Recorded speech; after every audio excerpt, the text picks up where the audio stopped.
જામનગરમાં ખ્યાતિકાંડ જેવી ઘટના સામે આવતા આરોગ્ય વિભાગ હરકતમાં આવ્યું છે।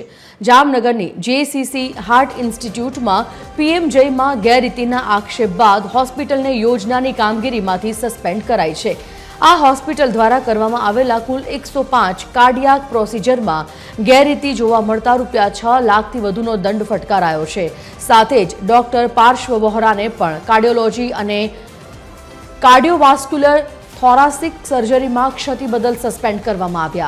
આ તપાસમાં જાણવા મળ્યું હતું કે હોસ્પિટલ દ્વારા કેટલાક કેસમાં લેબોરેટરી અને ઈસીજી રિપોર્ટમાં છેડછાડ કરીને લાભાર્થીઓને કાર્ડિયાક પ્રોસિજરની જરૂર હોવાનું બતાવાયું હતું। રાજ્ય કક્ષાએ થયેલી તપાસમાં કુલ 262 કેસમાંથી 53 કેસમાં વિસંગતતા મળી આવી હતી, જેમાં જરૂરિયાત ન હોવા છતાં પણ કાર્ડિયાક પ્રોસિજર કરવામાં આવ્યા। આરોગ્ય મંત્રી પ્રફુલ્લ પાનસેરિયાએ જણાવ્યું કે પીએમ જયમાં યોજના ગરીબ અને જરૂરિયાતમંદ નાગરિકો માટે આશીર્વાદ સમાન છે। કોઈપણ પ્રકારની ગેરરીતિ કે માનવતા વિરોધી બેદરકારી સહન કરવામાં નહીં આવે।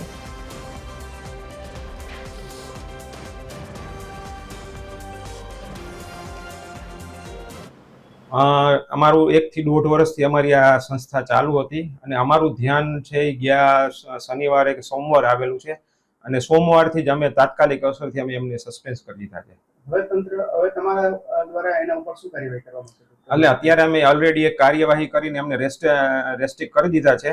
બાકી અમે અમારા લીગલ એક્શન જે પણ લેવાના થશે અમે એના ઉપર સંપૂર્ણ એક્શન લેશું જ। આરોગ્ય તંત્ર દ્વારા કેવા પ્રકારની કાર્યવાહી હોસ્પિટલ સામે કરવામાં આવી છે?